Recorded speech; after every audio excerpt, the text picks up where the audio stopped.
PBC ਦੇ ਦਾਨਿਸ਼ਮੰਦ ਦਰਸ਼ਕਾਂ ਦਾ ਬਹੁਤ-ਬਹੁਤ ਸਵਾਗਤ ਹੈ। ਮੈਂ ਗੁਰਲਾਲ ਸਿੰਘ।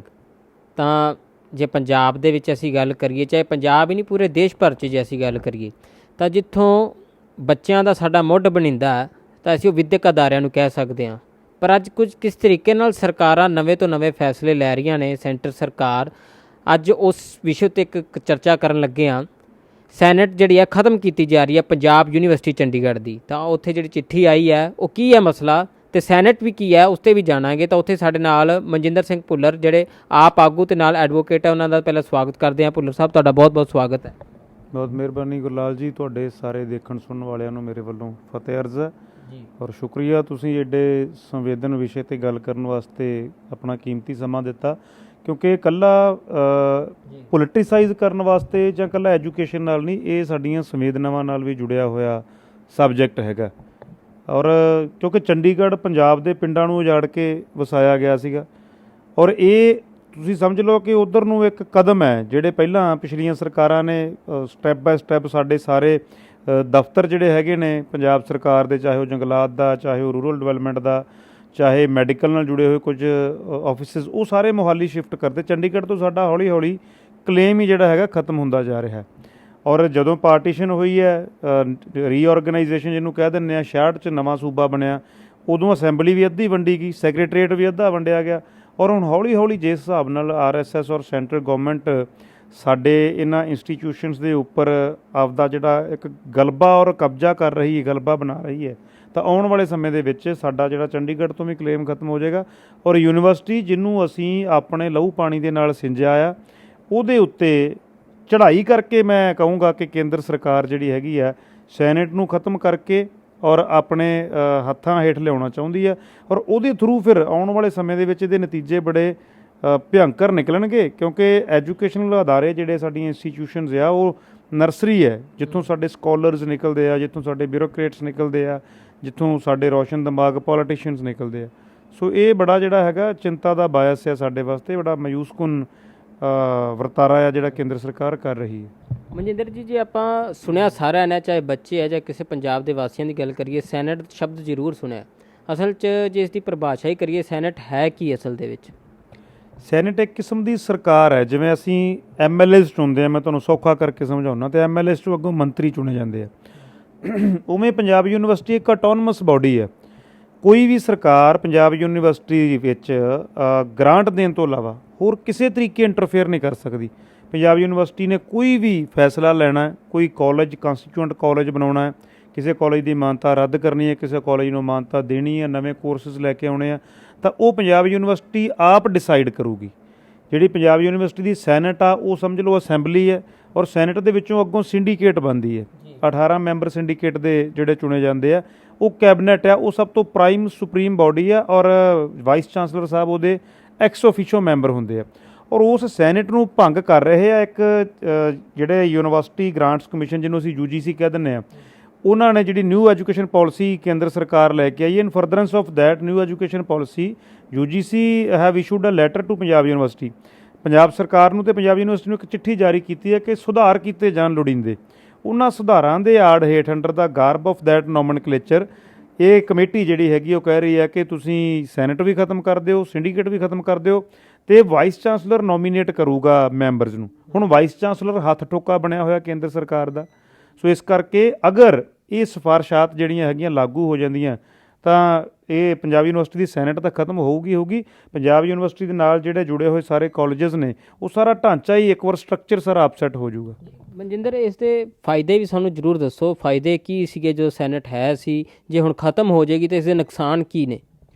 ਮੈਂ ਤੁਹਾਨੂੰ ਦੱਸਦਾ ਕਿ ਪਹਿਲਾਂ ਯੂਨੀਵਰਸਿਟੀ ਲਾਹੌਰ 'ਚ ਸੀ ਬਿਫੋਰ ਪਾਰਟੀਸ਼ਨ, ਜੇ ਅਸੀਂ ਪ੍ਰੀ ਪਾਰਟੀਸ਼ਨ ਗੱਲ ਕਰੀਏ। ਉਸ ਤੋਂ ਬਾਅਦ ਸ਼ਿਮਲੇ ਇਹਦਾ ਕੈਂਪਸ ਰਿਹਾ, ਮਤਲਬ ਟੈਂਪਰੇਰੀ ਕੈਂਪਸ। ਉਸ ਤੋਂ ਬਾਅਦ ਪਰਮਾਨੈਂਟਲੀ ਇਹ ਚੰਡੀਗੜ੍ਹ ਦੇ ਵਿੱਚ ਆ ਕੇ ਸਟੈਬਲਿਸ਼ ਹੋ ਗਈ। ਉਸ ਤੋਂ ਬਾਅਦ ਰੀਸੈਂਟਲੀ ਜਦੋਂ ਅਸੀਂ ਯੂਨੀਵਰਸਿਟੀ ਪੜ੍ਹਦੇ ਰਹੇ ਹਾਂ, ਤਾਂ ਨਰਦਰਨ ਕੈਂਪਸ ਇੱਕ ਹੋਰ, ਜਿੱਥੇ UIT ਹੈਗਾ, ਜਿੱਥੇ ਸਾਡਾ ਡੈਂਟਲ ਕਾਲਜ ਆ, ਜਿੱਥੇ ਹੁਣ ਲੜਕਿਆਂ ਔਰ ਲੜਕੀਆਂ ਦੇ ਹੋਸਟਲ ਨੇ, ਔਰ ਹੋਰ ਕਈ ਕੋਰਸਿਸ ਜਿਹੜੇ ਹੈਗੇ, UIMS ਆ, ਗੈਸਟ ਹਾਊਸ ਨੇ, ਕਿ ਉਹ ਯੂਨੀਵਰਸਿਟੀ ਦੀ ਐਕਸਪੈਂਸ਼ਨ ਹੋ ਗਈ। ਪੂਰਾ ਇੱਕ ਸੈਕਟਰ ਜਿਹੜਾ 12 ਸੈਕਟਰ, ਉਹ ਪੰਜਾਬ ਯੂਨੀਵਰਸਿਟੀ ਉੱਥੇ ਇਸਟੈਬਲਿਸ਼ ਆ।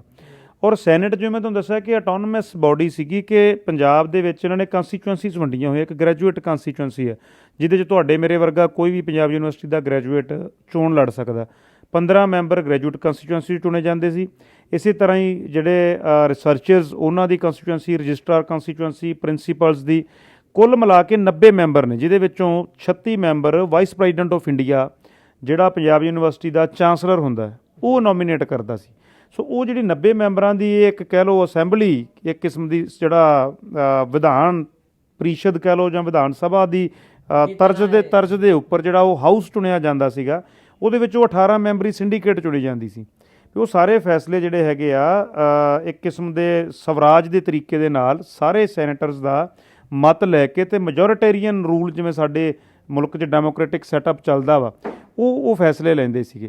ਹੁਣ ਜਿਹੜੀ ਯੂਨੀਵਰਸਿਟੀ ਨੇ ਉਹ ਚਿੱਠੀ ਮੇਰੇ ਖਿਆਲ 1 ਫਰਵਰੀ 2021 ਨੂੰ, ਡੇਟ ਅੱਗੇ ਪਿੱਛੇ ਵੀ ਹੋ ਸਕਦੀ ਹੈ, ਰੀਸੈਂਟਲੀ ਇਸੇ ਸਾਲ ਦੀ ਗੱਲ ਆ ਕਿ ਨਿਊ ਐਜੂਕੇਸ਼ਨ ਪਾਲਿਸੀ ਦੇ ਤਹਿਤ ਇਹਨਾਂ ਨੇ ਸਿਫਾਰਿਸ਼ਾਂ ਕੀਤੀਆਂ ਔਰ UGC ਤੋਂ ਇੱਕ ਚਿੱਠੀ ਕਢਵਾਤੀ ਪੰਜਾਬ ਸਰਕਾਰ ਨੂੰ ਅਤੇ ਪੰਜਾਬ ਯੂਨੀਵਰਸਿਟੀ ਨੂੰ ਕਿ ਇੱਕ 11 ਮੈਂਬਰੀ ਕਮੇਟੀ ਅਪੁਆਇੰਟ ਕਰੋ ਅਤੇ ਸੁਧਾਰ ਕੀਤੇ ਜਾਣ under the nomenclature of educational reforms in the university. ਤੁਸੀਂ ਦੇਖੋ ਉਹਦਾ ਨਾਂ ਕਿੱਡਾ ਸੋਹਣਾ ਵਾ ਕਿ ਵਿਦਿਅਕ ਸੁਧਾਰ ਕੀਤੇ ਜਾਣ। ਉਹ ਜਿਹੜੀ 11 ਮੈਂਬਰੀ ਕਮੇਟੀ ਉਹਦੇ 'ਚ ਪੰਜਾਬ ਦੀ ਸੈਨੇਟ ਦਾ ਔਰ ਸਿੰਡੀਕੇਟ ਦਾ ਇੱਕ ਵੀ ਮੈਂਬਰ ਨਹੀਂ। ਸਿਤਮ ਜ਼ਰੀਫੀ ਪਹਿਲਾਂ ਦਾ ਦੇਖੋ ਵੀ ਸਾਡੇ ਘਰ ਬਾਰੇ ਫੈਸਲਾ ਹੋਣਾ, ਸਾਡੇ ਘਰ ਦਾ ਇੱਕ ਵੀ ਮੈਂਬਰ ਉਸ ਕਮੇਟੀ 'ਚ ਸ਼ੁਮਾਰ ਨਹੀਂ ਹੈਗਾ। ਵਾਈਸ ਚਾਂਸਲਰ ਸਾਹਿਬ ਉਹ ਆਪ ਨੌਨ ਪੰਜਾਬੀ ਨੇ ਕਿ ਪੰਜਾਬ ਦੇ ਸਕਾਲਰਸ, ਪੰਜਾਬ ਦੇ ਜਿਹੜੇ ਰੋਸ਼ਨ ਦਿਮਾਗ ਲੋਕ ਜਾਂ ਪੰਜਾਬ ਦੇ ਜਿਹੜੇ ਡਾਕਟਰੇਟ ਕੀਤੇ ਹੋਏ, ਪੋਸਟ ਡਾਕਟਰੇਟ ਕੀਤੇ ਹੋਏ ਲੋਕ ਪੰਜਾਬ 'ਚ ਨਹੀਂ ਹੈਗੇ ਕਿ ਤੁਸੀਂ ਬਾਹਰੋਂ ਲਿਆ ਕੇ ਵਾਈਸ ਚਾਂਸਲਰ ਲਾ ਰਹੇ ਹੋ। ਸੋ ਅਪਾਰਟ ਫਰੋਮ ਦੈਟ ਉਹ 11 ਮੈਂਬਰੀ ਕਮੇਟੀ 'ਤੇ ਆਪਾਂ ਵਾਪਸ ਆਉਂਦੇ ਹਾਂ। ਉਹਨਾਂ ਨੇ ਸਿਫਾਰਿਸ਼ਾਂ ਕੀ ਕੀਤੀਆਂ ਕਿ ਜਿਹੜੀ ਸੈਨੇਟ ਹੈ ਉਹਦੀ ਚੋਣ ਕਰਵਾਉਣ ਦੀ ਕੋਈ ਲੋੜ ਨਹੀਂ। ਸਿੰਡੀਕੇਟ ਵੀ ਜਿਹੜੀ ਹੈਗੀ ਉਹ ਘਟਾ ਕੇ ਉਹਦੇ ਮੈਂਬਰ 15 ਕਰ ਦਿੱਤੇ ਜਾਣ ਔਰ ਉਹਦੇ ਵਿੱਚੋਂ ਵੀ ਜਿਹੜੇ ਜ਼ਿਆਦਾਤਰ ਮੈਂਬਰ ਨੇ ਉਹ ਵਾਈਸ ਚਾਂਸਲਰ ਨੋਮੀਨੇਟ ਕਰੂਗਾ। ਕਿੱਥੇ ਤਾਂ ਪੰਜਾਬ ਯੂਨੀਵਰਸਿਟੀ ਦੀ ਸੈਨੇਟ ਜਾਂ ਪੰਜਾਬ ਯੂਨੀਵਰਸਿਟੀ ਇੱਕ ਆਟੋਨਮਸ ਬੋਡੀ ਹੈ ਕਿ ਲੋਕ ਪੰਜਾਬ ਯੂਨੀਵਰਸਿਟੀ ਦੇ ਅਲੂਮਨਾਈਜ਼ ਜਿਹੜੇ ਪੰਜਾਬ ਯੂਨੀਵਰਸਿਟੀ ਦੇ ਗ੍ਰੈਜੂਏਟ ਨੇ ਉਹ ਸੈਨੇਟ ਨੂੰ ਚੁਣਨਗੇ, ਸੈਨੇਟ 'ਚੋਂ ਅੱਗੇ ਸਿੰਡੀਕੇਟ ਚੁਣੀ ਜਾਊਗੀ। ਕਿਸੇ ਸਰਕਾਰ ਦਾ ਕੋਈ ਦਖਲ ਨਹੀਂ, ਸਿਰਫ ਕਿ ਜਦੋਂ ਗ੍ਰਾਂਟ ਲੈਣੀ ਹੈ ਜਾਂ ਕੋਈ ਜਿਹੜਾ ਤੁਸੀਂ ਇਹਨੂੰ ਸੌਖੀ ਭਾਸ਼ਾ 'ਚ ਕਹਿ ਸਕਦੇ ਹੋ ਕਿ ਜਿਸ ਦਾ for the sake of discussion to bring new changes ਜਾਂ ਨਿਊ ਕੋਰਸਿਸ, ਉਦੋਂ ਤੁਸੀਂ ਸਰਕਾਰ ਦੀ ਜਾਂ ਸਰਕਾਰ ਦੇ ਐਕਸਪਰਟਸ ਜਿਹੜੇ ਕੋਈ ਅਪੁਆਇੰਟ ਜਾਂ ਨੋਮੀਨੇਟ ਕੀਤੇ ਜਾਂਦੇ ਆ ਉਹਨਾਂ ਨਾਲ ਮਸ਼ਵਰਾ ਕਰ ਸਕਦੇ ਹੋ। ਅਦਰਵਾਈਜ਼ ਪੰਜਾਬ ਯੂਨੀਵਰਸਿਟੀ ਆਪਣੇ ਫੈਸਲੇ ਆਪ ਲਊਗੀ।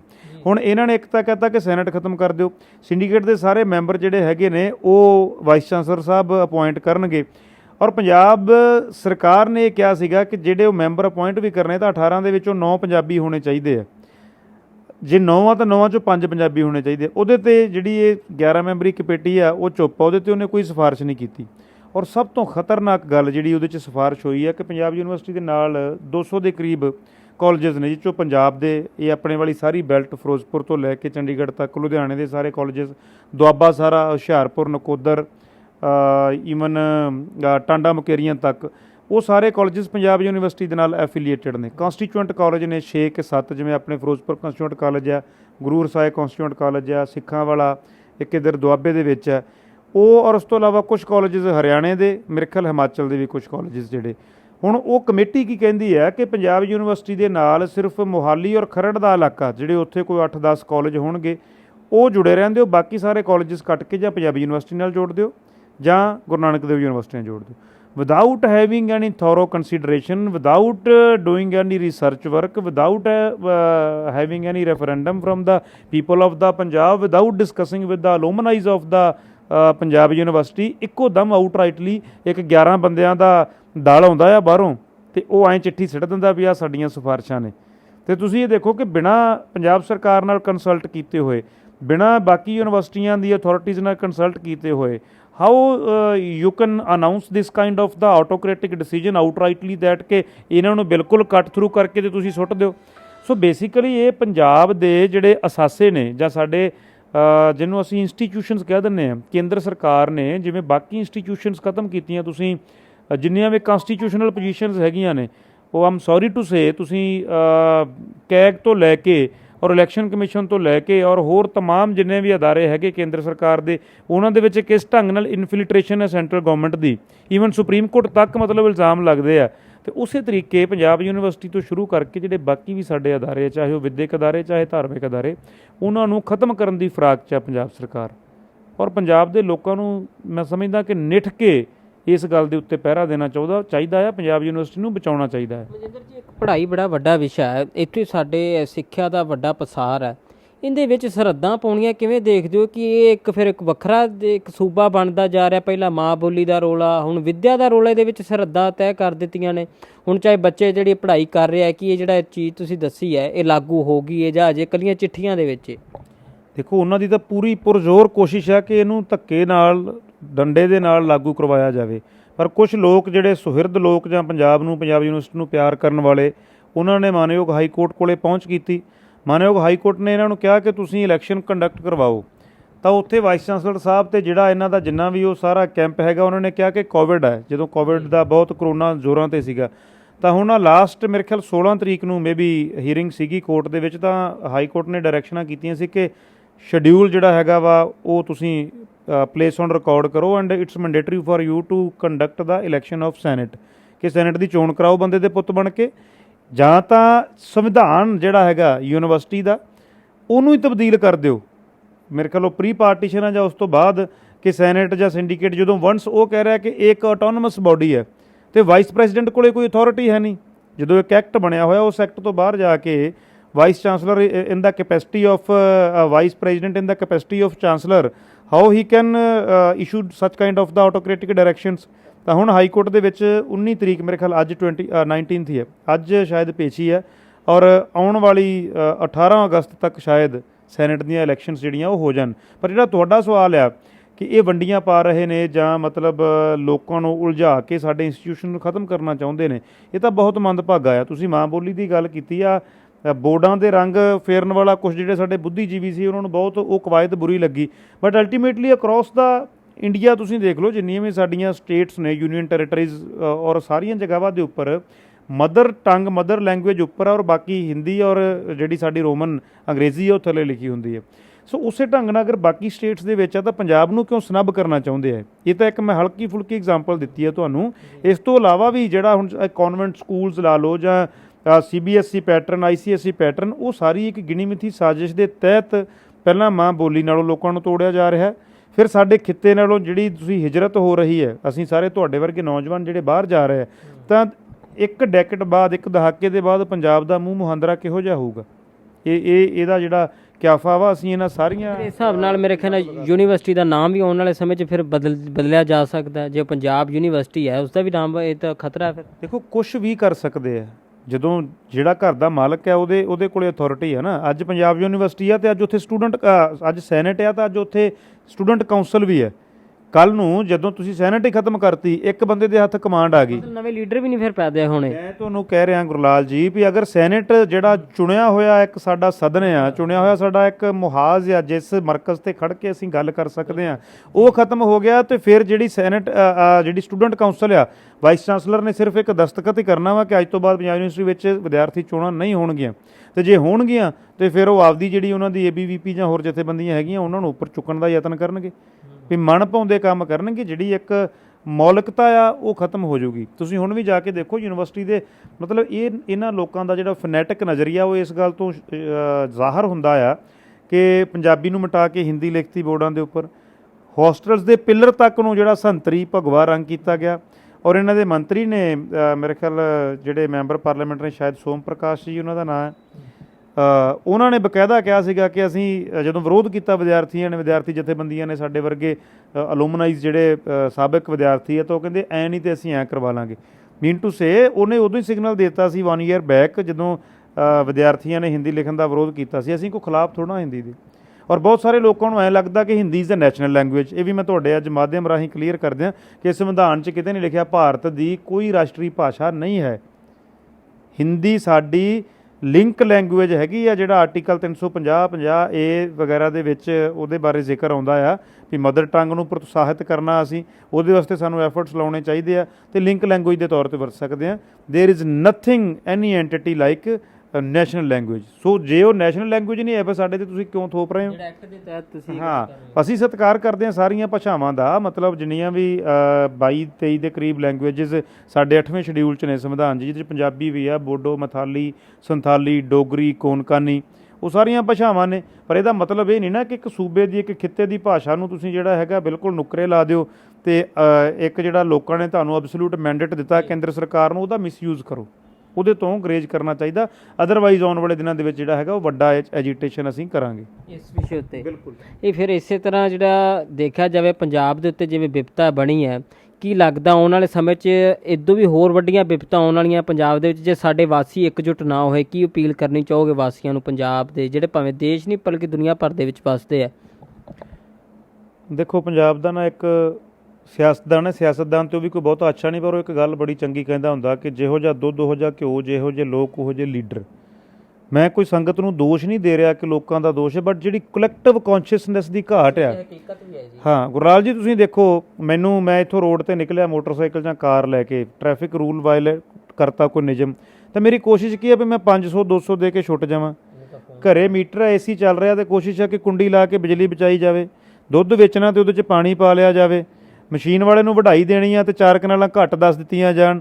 ਜੇ ਕਿਸੇ ਦੀ ਲੇਬਰ ਦੇਣੀ ਆ ਉਹਦੇ 'ਚੋਂ ਪੈਸੇ ਬਚਾ ਲਏ ਜਾਣ। ਜੇ ਕੋਈ ਕਿਸੇ ਸ਼ਾਪਕੀਪਰ ਨੇ ਸਮਾਨ ਵੇਚਣਾ ਹੈ ਤੇ ਕੋਈ ਡਿਫੈਕਟਡ ਪੀਸ ਆ ਤੇ ਉਹਦੀ ਕੋਸ਼ਿਸ਼ ਹੁੰਦੀ ਕਿ ਬਿਨਾਂ ਦੱਸੇ ਇਹਨੂੰ ਜਿਹੜਾ ਹੈਗਾ ਇਹਦੇ ਗਲ ਮੜ ਦਿੱਤਾ ਜਾਵੇ। ਮੀਡੀਆ ਦਾ ਤੁਸੀਂ ਹਾਲ ਵੇਖ ਲਓ ਵੀ ਅਸੀਂ ਉਂਗਲ ਇੱਕ ਦੂਸਰੇ ਵੱਲ ਕਰਦੇ ਹਾਂ, 4 ਸਾਡੇ ਵੱਲ। ਜਿੰਨੀ ਦੇਰ ਤੱਕ ਸੈਲਫ ਨਹੀਂ ਨਾ 1/125 ਕਰੋੜ ਮੈਂ, 1/125 ਕਰੋੜ ਤੁਸੀਂ ਹੋ, ਤੇ ਇਹ ਸਾਰਿਆਂ ਤੇ ਇਹ ਨਿਯਮ ਲਾਗੂ ਹੁੰਦਾ। ਤੁਸੀਂ ਸਭ ਤੋਂ ਖਤਰਨਾਕ ਅੱਜ ਦੇ ਸਮੇਂ ਦੇ ਵਿੱਚ ਕੀ ਆ ਕਿ ਹਵਾ ਪਾਣੀ ਗੰਧਲਾ ਹੋ ਗਿਆ। ਜੇ ਮੈਂ 1 ਬਾਲਟੀ ਪਾਣੀ ਬਚਾਊਂਗਾ, ਮੇਰੇ ਘਰ ਦੇ ਜੇ 5 ਮੈਂਬਰ ਆ 5 ਬਾਲਟੀਆਂ, ਔਰ ਮੇਰੇ ਪਿੰਡ 'ਚ ਜੇ 100 ਘਰ ਆ ਤਾਂ 500 ਬਾਲਟੀ ਇੱਕ ਪਿੰਡ 'ਚ ਪਾਣੀ ਦੀ ਬਚਦੀ ਹੈ, ਤੇ ਉਹਨੂੰ 12,000 ਪਿੰਡਾਂ ਦੇ ਨਾਲ ਤੇ 23 ਜ਼ਿਲ੍ਹਿਆਂ ਦੇ ਨਾਲ ਤੇ ਅੱਗੋਂ ਸਾਰੇ ਮੁਲਕ ਨਾਲ ਗੁਣਾ ਕਰ ਲਓ।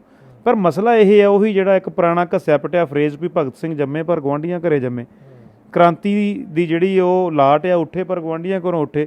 ਮੈਂ ਆਪਦੇ ਬੱਚਿਆਂ ਨੂੰ ਜਾਂ ਅਬਰੋਡ ਭੇਜਦੇ ਹਾਂ ਤੇ ਜਾਂ ਠੱਗੀ ਠੋਰੀ ਕਰਕੇ ਰੇਤਾ ਬਜਰੀ ਵੇਚ ਕੇ ਤੇ ਹੋਰੋਂ ਇੱਧਰੋਂ ਉੱਧਰੋਂ ਕੁੰਡੀਆਂ ਲਾ ਕੇ। ਮੇਰੀ ਸੈਲਫ ਜਿਹੜੀ ਹੈਗੀ ਸ਼ਾਂਤ ਹੋਣੀ ਚਾਹੀਦੀ ਹੈ। ਘਰੋਂ ਕੂੜਾ ਚੱਕ ਕੇ ਗਲੀ 'ਚ ਸਿੱਟਦੇ ਹਾਂ।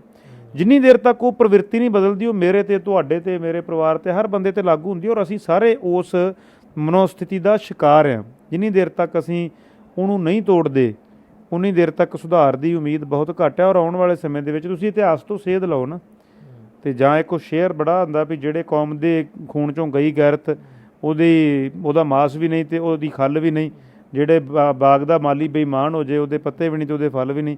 ਤੇ ਗੈਰਤ ਇਸੇ ਤਰ੍ਹਾਂ ਜੇ ਸਾਡਾ ਸਿਸਟਮ ਹੌਲੀ ਹੌਲੀ ਹੋਰ ਨਿਘਾਰ ਵੱਲ ਕਦੋਂ ਜਾਗੇਗੀ, ਤੇ ਉਹ ਫਿਰ ਇੱਕੋ ਜਿਹੜਾ ਅਸੀਂ ਅੱਜ ਕੱਲ੍ਹ ਸਾਡੇ ਮੂੰਹ ਤੇ ਚੜਿਆ ਹੋਇਆ ਵੀ ਪੰਜਾਬ ਗੁਰਾਂ ਦੀ ਧਰਤੀ, ਪੰਜਾਬ ਵਸਦਾ ਗੁਰਾਂ ਦੇ ਨਾਂ ਤੇ ਗੁਰਾਂ ਨੇ ਸਾਨੂੰ ਪੈਦਾ ਕਰਤਾ, ਹੱਥ ਪੈਰ ਦੇਤੇ, ਮਾਂ ਪਿਓ ਦੇਤੇ, ਦਿਮਾਗ ਦੇਤਾ, ਤੇ ਹੋਰ ਗੱਲਾਂ ਤੇ ਜ਼ਿਆਦਾ ਤਵਾਰ ਕਰਨ ਲੱਗ ਪਏ। ਪਰ ਗੱਲ ਤਾਂ ਇਹੀ ਹੈ ਨਾ, ਹੁਣ ਗੱਲਾਂ ਦਾ ਕੜਾਹ। ਮੈਂ ਮੰਨ ਲਓ ਆਪਾਂ ਵੀ ਬੈਠੇ ਕਰੀ ਜਾਂਦੇ, ਜੇ ਇੱਥੋਂ ਗੱਲਾਂ ਕਰਕੇ ਪ੍ਰੈਕਟੀਕਲੀ ਕੁਛ ਵੀ ਨਾ ਕਰੀਏ, ਘਰੇ ਜਾ ਕੇ AC ਛੱਡ ਕੇ ਸੌਂ ਜਾਈਏ ਤੇ ਦੁਬਾਰਾ ਫਿਰ ਗੱਲਾਂ ਕਰ ਲਈਏ। ਤੁਸੀਂ ਆਪਣੇ ਸ਼ਹਿਰ ਦਾ ਜਿਹੜਾ ਹੈਗਾ ਅੰਦਾਜ਼ਾ ਲਾ ਲਓ, ਜਿਹੜੇ ਇੱਥੇ ਸੋ ਕਾਲਡ ਪੋਲੀਟੀਸ਼ੀਅਨ ਨੇ ਵੀ ਜਾਂ ਕੋਈ ਬਿਊਰੋਕਰੇਟਸ ਨੇ, ਗੱਲਾਂ ਦੇ ਨਾਲ ਤਾਂ ਸਾਰਾ ਕੁਝ ਲੱਗਦਾ ਕਿ ਬੇਟੀ ਬਚਾਓ, ਬੇਟੀ ਪੜ੍ਹਾਓ, ਪੰਜਾਬ ਨੂੰ ਅੱਗੇ ਲੈ ਕੇ ਜਾਓ। ਤੇ ਹਾਲਾਤ ਤੁਸੀਂ ਦੇਖ ਲਓ ਕੀ ਨੇ। ਚਾਹੇ ਨਸ਼ੇ ਵਾਲਾ ਐਸਪੈਕਟ ਲੈ ਲਓ, ਚਾਹੇ ਤੁਸੀਂ ਜਿਹੜਾ ਹੁਣ ਲਿਫਟਿੰਗ ਲੇਟੈਸਟ ਹੋਈ ਹੈ ਕਣਕ ਦੀ ਉਹ ਲੈ ਲਓ, ਚਾਹੇ ਜਿਹੜਾ ਸਾਡੇ ਲਾਅ ਐਂਡ ਆਰਡਰ ਦੀ ਸਥਿਤੀ ਫਿਰੋਜ਼ਪੁਰ 'ਚ ਖਾਸ ਕਰਕੇ। ਮਤਲਬ ਕੋਈ ਬੰਦਾ, ਤੁਸੀਂ ਜੇ ਤੁਹਾਡੇ ਨਾਲ ਵੀ ਧੱਕਾ ਹੋਇਆ ਨਾ, ਮੈਂ ਤੁਹਾਨੂੰ ਜਾ ਕੇ ਕਹੂੰਗਾ ਕਿ ਗੁਰਲਾਲ ਜੀ ਆਓ ਸਾਡੇ ਨਾਲ ਖੜ੍ਹੇ ਹੋ, ਤੁਸੀਂ ਕਹੋਗੇ ਨਹੀਂ ਯਾਰ ਵੀ ਤੁਸੀਂ ਸੁਧਾਰ ਕਰ ਦਿਓ, but I am not ready to come forward to get a stand ਕਿ ਹਾਂ, ਕਿਉਂਕਿ ਉਹਦੇ ਲਈ ਬੇਸਿਕਲੀ ਲੋਕਾਂ ਦੇ ਨਾਲੋਂ ਜਿਹੜਾ ਇਹ ਸਰਕਾਰੀ ਅਮਲ ਹੈ ਨਾ, ਉਹਦਾ ਜ਼ਿਆਦਾ ਦੋਸ਼ ਹੈ। ਲੋਕਾਂ ਦੀਆਂ ਆਪਣੀਆਂ ਮਜਬੂਰੀਆਂ ਨੇ।